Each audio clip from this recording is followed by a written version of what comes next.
നമസ്കാരം. നേരത്തെ അറിയിച്ചിരുന്നതനുസരിച്ച് ഇന്നു മുതൽ ആരാണ് ഗാന്ധി എന്ന പരമ്പര ആരംഭിക്കുകയാണ്.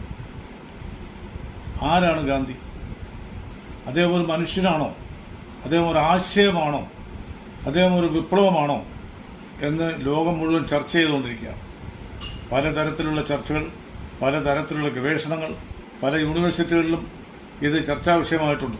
ഗാന്ധിജിയുടെ മരണത്തിന് ശേഷം ലോകരാജ്യങ്ങൾ മുഴുവൻ ഗാന്ധിജിയെ പഠിക്കുകയും ലോകത്തെമ്പാടും ഗാന്ധിജിയുടെ സ്മാരകങ്ങൾ ഉയർത്തപ്പെടുകയും ചെയ്യുന്ന സാഹചര്യത്തിൽ നിർഭാഗ്യവശാൽ നമ്മുടെ രാജ്യം ഭരിക്കുന്ന ഫാസിസ്റ്റ് ഭരണകൂടങ്ങളും അതോടൊപ്പം അവരുടെ അനുയായികളും ഗാന്ധിജിയെ ആക്ഷേപിക്കുവാനും ഗാന്ധിജിയുടെ സ്മരണകളെ ഇല്ലാതാക്കുവാനും ആസൂത്രിതമായ ശ്രമങ്ങൾ നടത്തിക്കൊണ്ടിരിക്കുന്നു.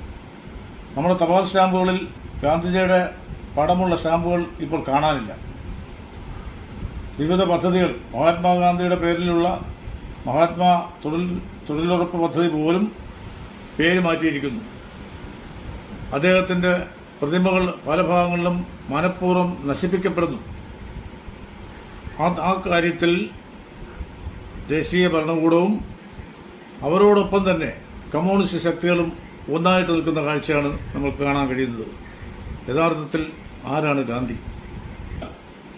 തോക്കിൻ്റെയോ വാളിൻ്റെയോ അകമ്പടിയില്ലാതെ സൂര്യൻ അസ്തമിക്കാത്ത സാമ്രാജ്യം എന്ന ബ്രിട്ടനെ മുൾമുനയിൽ നിർത്തിയ വലിയ ഒരു യോദ്ധാവായിരുന്നു ഗാന്ധി എന്ന കാര്യത്തിൽ നമുക്ക് സംശയമില്ല. ഈ സാഹചര്യത്തിൽ അദ്ദേഹത്തിൻ്റെ ആശയങ്ങൾ പ്രചരിപ്പിക്കുവാനും അദ്ദേഹത്തിൻ്റെ ആശയങ്ങൾ പഠിക്കുവാനും പുതിയ തലമുറയിലേക്ക് പകർന്നു കൊടുക്കുവാനുള്ള ഉത്തരവാദിത്വം നമുക്കുണ്ട്. ആ ഉത്തരവാദിത്വം നിറവേറ്റുന്നതിന് നമ്മൾ ഓരോരുത്തരും കടപ്പെട്ടവരാണ്. നമ്മുടെ രാജ്യത്തിൻ്റെ രാഷ്ട്രപിതാവ് അദ്ദേഹം കൊലപ്പെട്ടതാണ്. വർഗീയ ശക്തികളുടെ പിന്തുണയോടുകൂടി ഗൂഢാലോചനയ്ക്ക് ശേഷം പ്ലാൻ ചെയ്ത് വെടിവെച്ച് കൊന്നതാണ്. ആ ഗാന്ധിജിയെ, അദ്ദേഹത്തിൻ്റെ ആശയങ്ങളെ പ്രചരിപ്പിക്കുവാൻ ഉദ്ദേശിച്ചുകൊണ്ടുള്ള ഈ പ്രഭാഷണ പരമ്പര ഇന്ന് തുടക്കമാണ്. ദക്ഷിണാഫ്രിക്കയിലെ പ്രശസ്തനായ ഒരു എഴുത്തുകാരൻ മഹാത്മാഗാന്ധിയെക്കുറിച്ച് പറഞ്ഞത്, നിങ്ങൾ ഞങ്ങൾക്കൊരു വക്കീലിനെ തന്നു, ഞങ്ങൾ തിരികെ നിങ്ങൾക്കൊരു മഹാത്മാവിനെ തന്നു എന്നാണ്.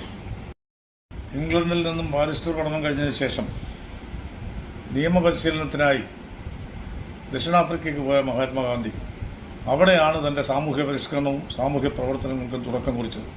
നിരവധി സമരങ്ങളും അവഗണനകൾക്കെതിരായിട്ടുള്ള പോരാട്ടങ്ങളും ഒക്കെ നടത്തി അവിടെ വിജയിച്ചതിന് ശേഷമാണ്, അവിടെയാണ് അദ്ദേഹം സത്യാഗ്രഹം ആദ്യമായി നടത്തിയത്. അതിനുശേഷമാണ് അദ്ദേഹം ഇന്ത്യയിലേക്ക് തിരിച്ചു വന്ന് ഇന്ത്യയിലെ മറ്റ് പ്രവർത്തനങ്ങളിലേക്ക് ഏർപ്പെടുന്നത്. നമ്മുടെ രാഷ്ട്രപിതാവിൻ്റെ സ്മരണകളെയും അദ്ദേഹത്തിൻ്റെ ഓർമ്മകളെയും തമസ്കരിക്കാനുള്ള ശ്രമമാണ് നമ്മുടെ രാജ്യം ഭരിക്കുന്ന ഫാസിസ്റ്റ് ശക്തികളും അവരുടെ അണികളും വ്യാപകമായി നടത്തിക്കൊണ്ടിരിക്കുന്നു.